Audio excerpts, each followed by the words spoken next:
Tiffany Lorraine Galloway, certified high performance coach with another episode of the Resilient Mother podcast. Today, we're going to be talking about mastering your unique resilience with my friend, Masako, who is all about self-love, which I think is a very important subject for mothers because we need to set the example for our kids and we need to make sure that we're putting our oxygen mask on first, which we've talked about before.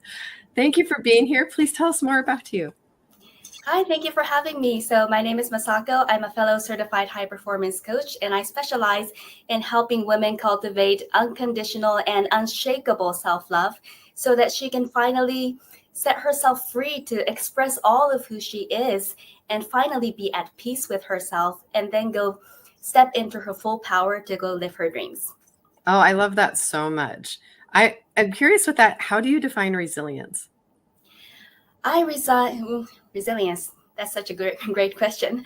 I think resilience is all about hope and joy, not just the strength and the courage, but choosing to be happy and choosing what's good. Because a lot of the things that gets thrown into our lives, it could mess us up in a really big way if you allow it.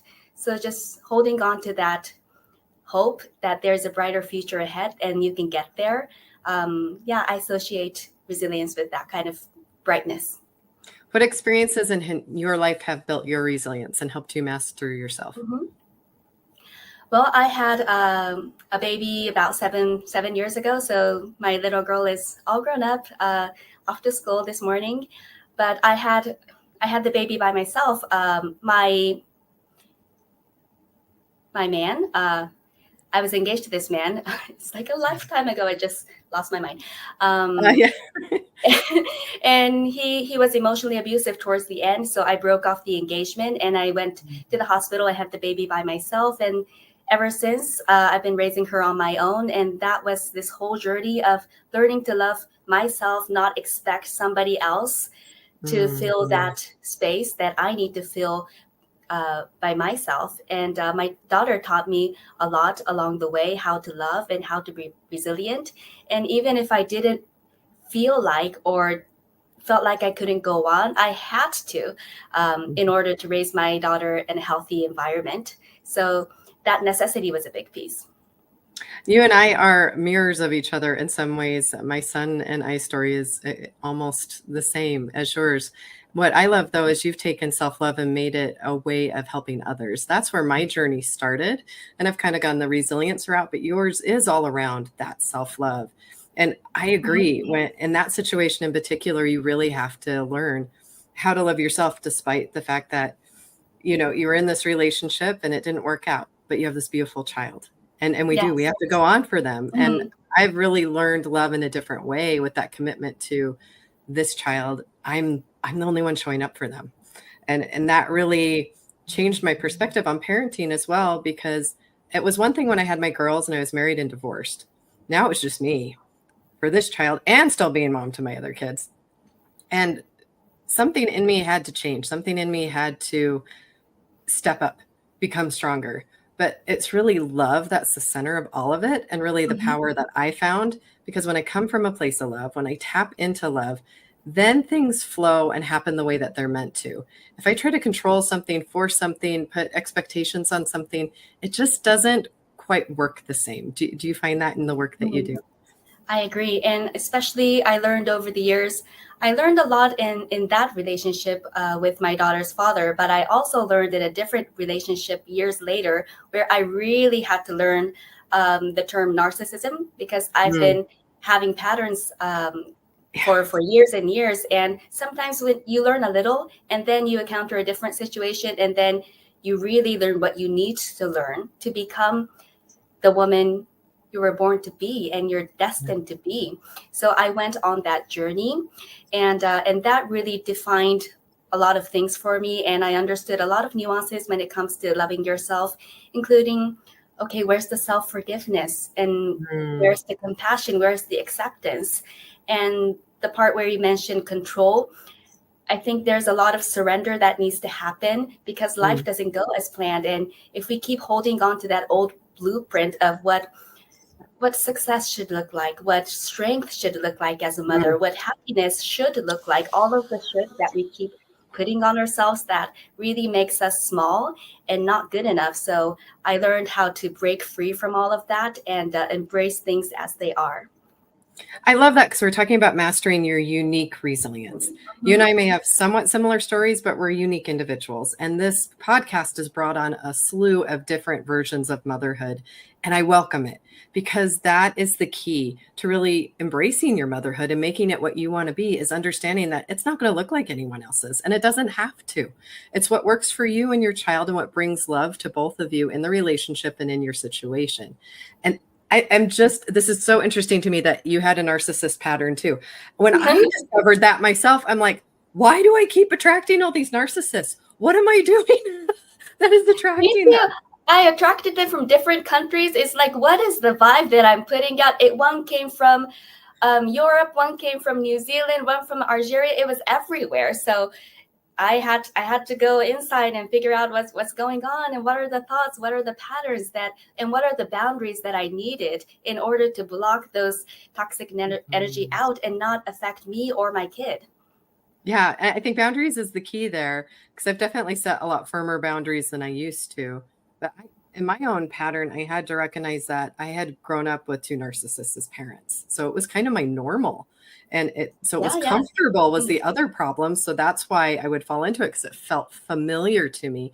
And now I recognize it and I'm like, oh no. And I put really firm boundaries down about it because I know I'm going to live up to a different standard now. And I also recognize that I have a very giving nature. I have a very giving heart. I have a lot of love that I want to give the right person.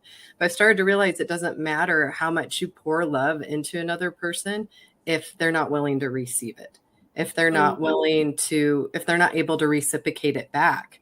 There is no finding someone and fixing them or having them fill needs that I need to fulfill myself. Like it's that concept of happiness that someone's holding a jar and it's glowing with happiness and someone's like, where did you find that? I created it. Like we create our happiness. We almost create the love for ourselves and those different things. And for me, it came down to that relationship with myself and facing myself, forgiving myself, and realizing that that was the most important relationship first. And if I'm going to let someone into my circle, it has to be somebody that honors who I am to myself and to be okay with everyone else falling away, to be okay Mm. with the right people will stay, the wrong people will go, but I have to know that I'm living within my love for myself and my truth for myself. I love it.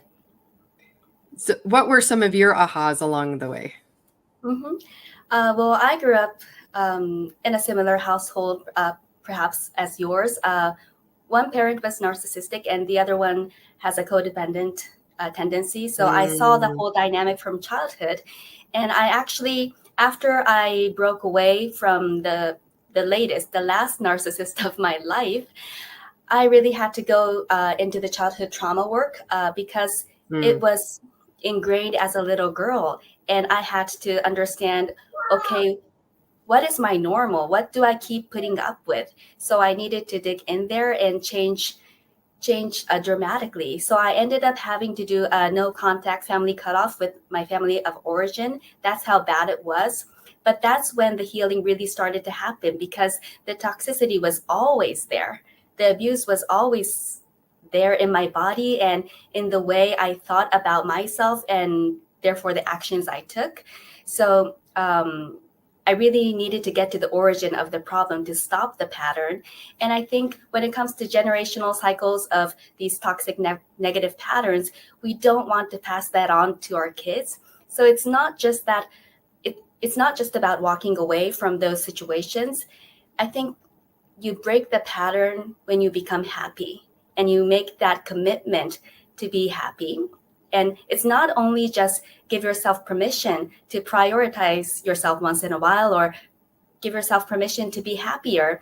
Hi, hi. But it's this like deep command from within as a leader of your own life to create that extraordinary, beautiful life for yourself and your family. And that's what I committed to. And that was the big decision that really started to take place and show up in my life, because I no longer tolerated anything that wasn't. I found the same thing. I found that I am a chain breaker in my family. And it took years for me to even accept that what had gone on in my childhood was not okay and was not normal. When you have counselors start saying, that's not okay, that's what happened? That shouldn't have happened. Then you start to really go, oh, something in my gut knew something wasn't right, but I didn't know what it was. I remember leaving my home when I was 18. I packed everything up 3 days after my graduation and left with no intention to ever come back. But I didn't know why. Now in my 30s and my 40s, I know why. I think the biggest thing I found, it's so interesting that we have similar stories that way too, of, you know, I live in a culture, in my religious culture, that always asks you to turn to your family first.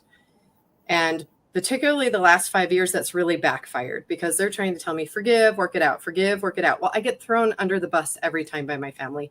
I don't even think they mean to, but it's what happens because of the patterns that they're stuck in. And I refuse to get sucked back in. I refuse to continue the cycles of abuse and manipulation and control. I refuse. And so then, even though I'm living a healthier, better lifestyle, I'm the black sheep.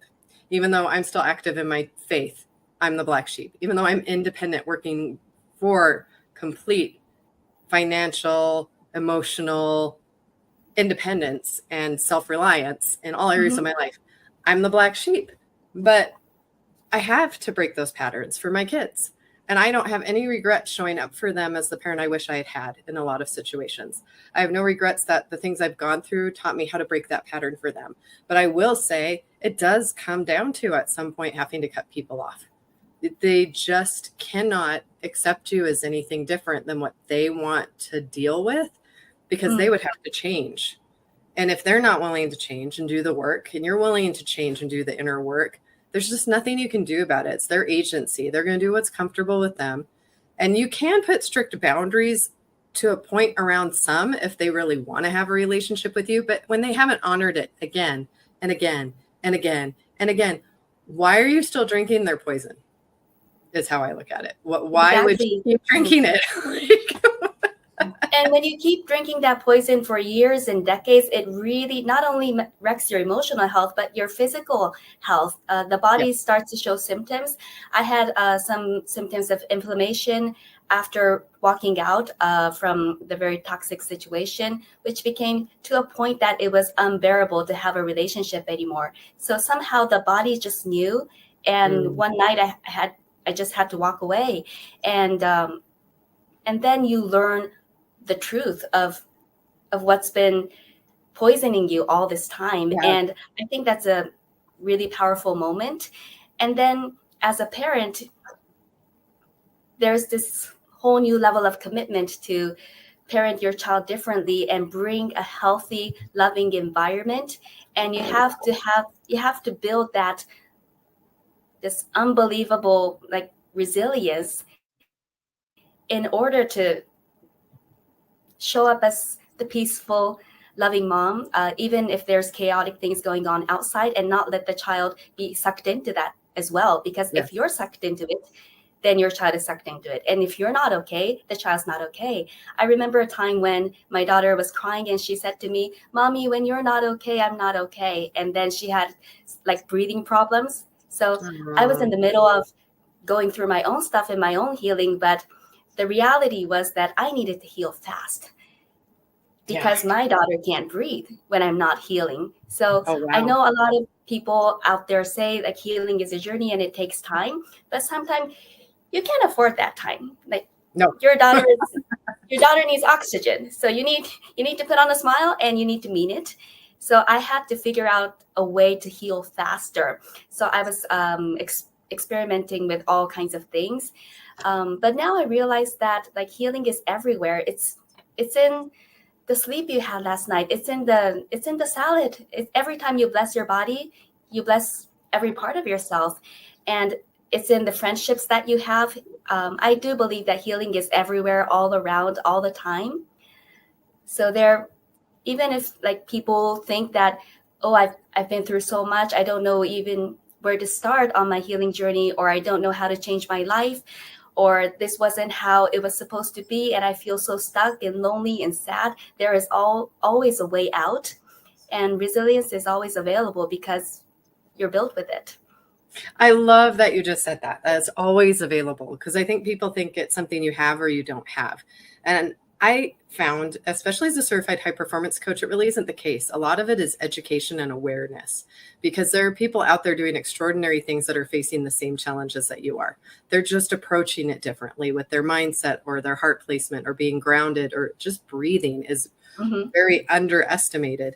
And being sensitive enough to your daughter's reaction also shows that, motherly intuition of what I'm doing is affecting my child. And I think that's something narcissists can't do, is they don't have a connection with the other person. Really, they're using them for a feed. It's the easiest way to explain it. And it comes from some kind of trauma in their past, and you can have empathy for that, but it's no excuse when it becomes abusive, and it's no excuse when how you're being affected by it affects your kids. And I think the hardest thing with that, and some situations that we've talked about on here before, is co-parenting with a narcissist, because and in our cases, we were able to kind of completely walk away. But in other cases, people still have to find ways to cope and to deal with their kid every time they come back from that environment and from that household, and then empower them again and build them back up again so that they are able to overcome it the ways that we have learned to. But we've been able to sever the relationship. And sometimes you just don't get to do that, even though it may be the best thing in some cases. So I really hope that you were listening to that, listeners, because she gave some great ideas of things that you can do. What other tips and strategies do you use that come from your own experience that have really empowered those that you work with? That is never about the things that they say or do to you. It's never about you. So just holding on to your truth and your worth. I kind of have this image where, okay, some people are just crossing boundaries again, and they're trying to get back and trying to gain back control of my life or my child's. And I learned a way to kind of turn that noise down, because in my identity, like, abusive things or toxic, unhealthy stuff, that's not a part of my life. That's not how we operate in our household. So I just don't let that energy in. So really, really learning to turn down that noise and really focusing on, I think, the abundance, that gratitude that I mentioned earlier. I really turned that up. The way to do it, I really focus on the simple, everyday things.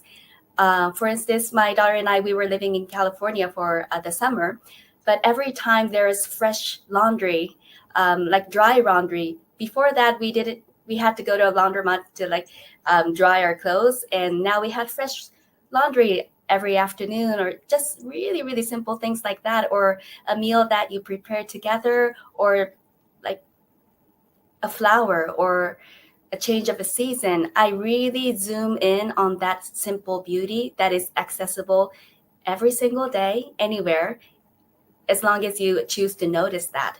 And I really magnify that into such a beautiful thing, so that no matter how much or how little you have, no matter what struggle you're actually going through, you can always live from a piece of place and abundance and gratitude and love. And that really fills me up. So when I get like threats from other people, unfortunately, I sometimes do, there's some crazy things going on, but I can learn to not react to it, because as an identity, I don't do triggers and I don't do drama. So yeah, in our house, we do comedy and musical expression and play. That's what we do. So just having that declaration of, okay, this is who I am, and this is how I'm going to live my beautiful life. That decision is a big thing for me. I love that so much. I'm trying to get this fan off. Can you hear it? I'm going to do this again. That's why I'm like, I don't know why it kicked on. I'm so not used to this new space. There, it finally turned off. Okay, there we go. I was filming in my bedroom before, but this seems to be, I don't know. I'm learning my new space. So anyway, okay. I I think that's so true. People grossly underestimate the power of the simple everyday habits that we do and the everyday little moments. We want to do this like big grandiose birthday party for our kids, or we want to have this big grandiose family vacation, or we want to do something that we're going to make it memorable, right? We're going to make it memorable. Whereas some of those core memories that our children have and that they're going to hold on to are going to be going to the playground with them, are going to be Mm, the pillow yeah. fight on the bed with you when you were happy. They're going to be the little tickling sessions that you have. It's good. It's singing in the car together. Like it's going to be things that you don't even realize they're going to be the things that your kids remember. And even when the few times I have gotten with my family, it's very interesting to listen to six of us talk about the same situation. We all see it differently, or what memories we hold on to is it's all different. So our core memories in that relationship with our parents is very different depending on what we attached to. And in childhood, it's so important that we give them that base of love, security, and presence because it's fleeting. Their minds are developing so fast and they're sponges. And from the minute they're in our womb, the things we say, the thoughts that we have start developing their identity in a lot of ways. Now, they come as little geniuses with their own gifts from God and their own talents and things. But our influence as mothers is really important to let them be nurtured into who they are.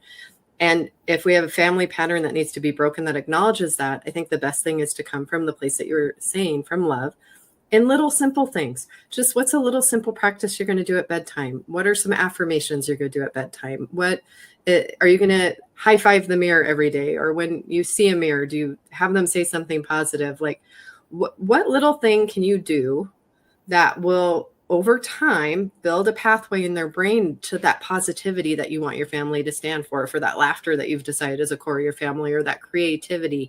It's very important to give time to that more than the lessons or being the varsity cheerleader or being student body president. It's more about building the character of who they are. Mhm. And then whatever they decide to aspire to is going to be built off of that character that we gave them, on those healthy patterns and relationships that we gave them. Because there's no trophy, there's no certificate, there's no achievement with outside validation in this life that we get to take with us. So if I'm going to leave a legacy in my kids, it's going to be the character and the values that I've instilled in them. And that comes from the simple everyday things, nothing that the world can give you or sell you. It doesn't have a price tag. Absolutely. One thing I really love doing with my daughter, of all the many things that we do, we have this little jar, and I'm a Japanese person, so we have origamis in the house, and like with floral prints, and they're really pretty. And we like to write nice things for each other, like a Aw. simple love note, love letter, and we fold them and put it in the jar. And her favorite thing to do now is to um, so the jar is full and she throws it like a confetti, and we have a celebration of love every day. And it's a mess I have to clean up every day. But I was intending when the jar is full, then we can just open it up. Like she does it every day now, but it's that kind of beautiful mess that is worth it. Mhm. So I really find so much magic in those really small, simple things. That really outweighs the abusive stuff.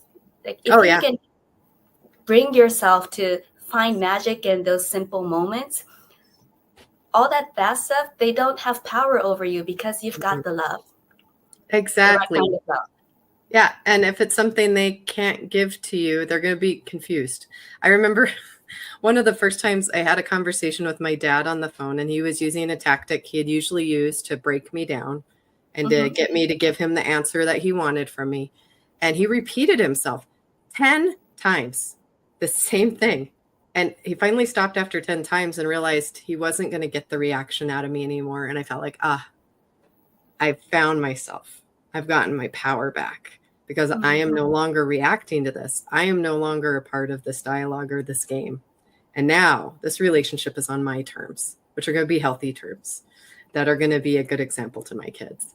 And it's those moments that you start to see that all the little work that you did, all those little things are powerful. Or when my son, I've done affirmations with you since he was little, and I've shared it on here before, that at night I say to him, you are special, you are loved, you are wanted, you are mommy's miracle, and I love you. And I did a reel of it once, and he's like memorized exactly the articulation and how we said it in that reel. And so it has to be that way now, which is cute. But now he turns it around on me and makes me say it back to him sometimes. And I'm like, all right, that stuck. This stuck. And then having him in these circles with people like you, as we do high performance and we do growth day and we do the things that we do, I can really see how he's absorbed that from a young age. When he looks at me and I'm struggling with something, he goes, try again. Go ahead, mama, try again. Because that's what I tell him. And when you see those moments, or when you see your teen make different choices, or your 12-year-old, like, they are watching. I think it's the key thing to realize. You can't be that parent that's do as I say, not as I do. You really have to be doing those things, but you can also be vulnerable, and you can apologize, and you can say, I'm a work in progress too, or I'm having, I'm sick this week, so I'm not quite on my schedule, or different things like that. When they can see that you're human and you're willing to be vulnerable too, I think that also makes them feel more safe with you, because then they know they can trust those things with you, and they know that they can be human too, that they can fail forward, that they can not be perfect every day. And it's okay. Come back to those simple things. Come back to those practices. Don't stop.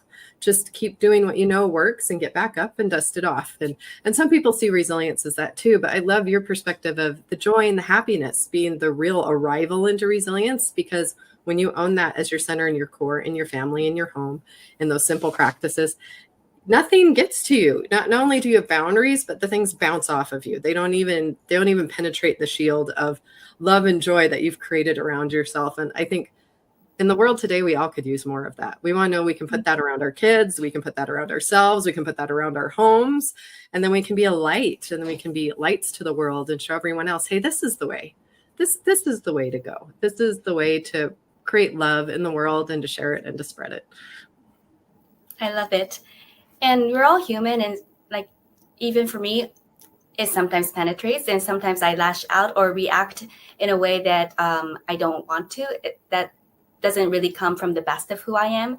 And then I see how I behave around my daughter when that happens. And then I learn from that and think, I never want to put her in a situation where she feels this way, because I haven't sorted it out here. So like every time you learn, and you make lots and lots of mistakes as you go, but the more practices you have, it gets steadier and more resilient. And I want to ask you a question about when you leave unhealthy people, when you don't allow them in your life anymore, for a period of time, did their voice stay in your head? Oh, absolutely. And I have to Me be too. careful with a few of them, because what's interesting is your family knows exactly what will trigger you, or they just know what to say, because they know you very well. They know all of you. And unfortunately, they use it against you in some cases. But I remember one incident in particular.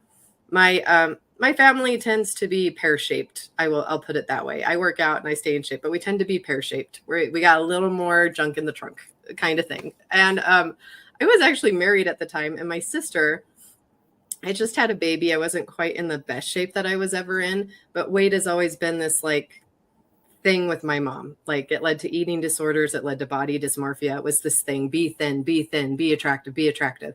And so it was this sensitive spot for a long time. And my sister looked at me and she's like, you got a big butt. And I'm like, yeah. And my husband loves it. Like, it was so fun to like spin around and actually have a fun response to it, and just be like, okay, and and like, what's the problem? So that's one incident where I really felt like, okay, yeah, I heard your voice, but I'm not accepting it. Yeah, I hear you, and I know where you're going with that, and I don't go there anymore. And that's it. I think it's easier to do with some than others. I will say there's some relationships still that still really hurt, because you want to feel like you have parents you can turn to. You want to feel like you have a sister you can trust in. And when you don't have that, it does leave a bit of a void, and you have to create your own community and your own support, and find those people that can be your cheerleaders, that do believe in what you're doing, so that they can also help you build that resilience for the relationships that you want. I love it. And I asked the question because recently I had a really interesting experience where I received a letter from someone, and that person is no longer in my life, but looking at that letter, looking at that handwriting, I recognized that the voice like was in my subconscious, it was in my brain, and that was messing up a lot of the thinking that I defaulted to. The old patterns of feeling unworthy of love or not good enough, or all of those things that we say to ourselves. But that voice is not actually yours, it's somebody else's, and they forced it on you a long, long time ago. And when I was able to recognize that ghost and release that in a gentle way, that was the time when not only did I get my voice back, or my power back, but I got my innocence back. That soft place of joy and that play and that bubbliness that we all had as little girls. And that was a really, really powerful moment for me. So the more I learn about resilience, the softer it gets, the more gentle. And like when you're treating your kid, you want to shower them with that softness. You can't go through life just always be strong, always be tough. Resilience is not just about the strength, it's about the softness and that vulnerability. So I wanted to mention that as well. Oh, yeah, that's beautiful. And I think that's important because there is the old definition of resilience is just get through it no matter what. Even if you're like bruised and beaten and broken, you got through it. No, that's not the resilience we're talking about here, because we're talking about an internal resilience, something that after a while you get tired of being so strong for years and years and years, and you absolutely deserve to rest, and you absolutely deserve to even fall apart when you need to. I think it's more about, with what you're talking about is having a pure heart. Children come in this world with a pure heart, and we can get back to having pure hearts ourselves if we do these things that you're talking about and focus on the joy and the curiosity and the innovation of life and the ability to create the life that we want for us and for our kids. And then when we empower our kids with that ability to stay curious, to explore, to find your own answers, not to see any limitations in the world except for the ones you put on yourself, to know that anything is possible in the simple things. They don't have to achieve a big thing to get my love. They don't have to achieve a big thing to discover who they are. They are who they are. They already have value. They already matter, and they are going to make a difference to someone in the world.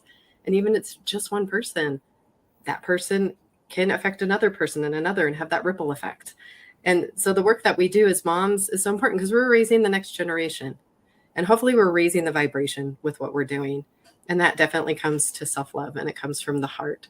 So if anything, I think what we're talking about is having a resilient heart, being able to stay true to the genius and to the love you came into this world with, all the way from childhood into adulthood, instead of maybe having to rediscover it again or having to unlearn things.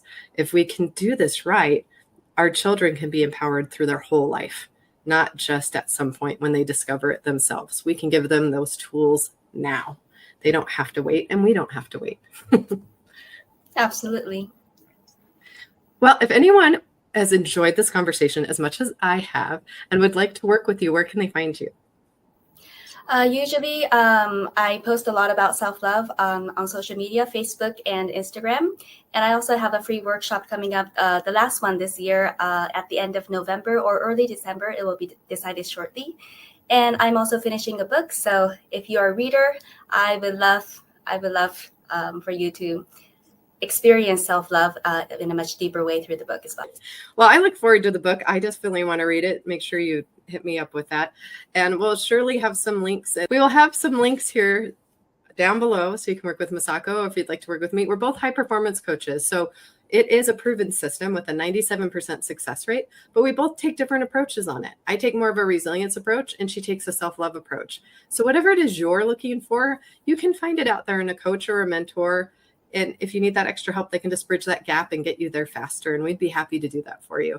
All right. I believe in you. Believe in yourselves. God bless. And we'll see you next time on the next episode of the Resilient Mother Podcast.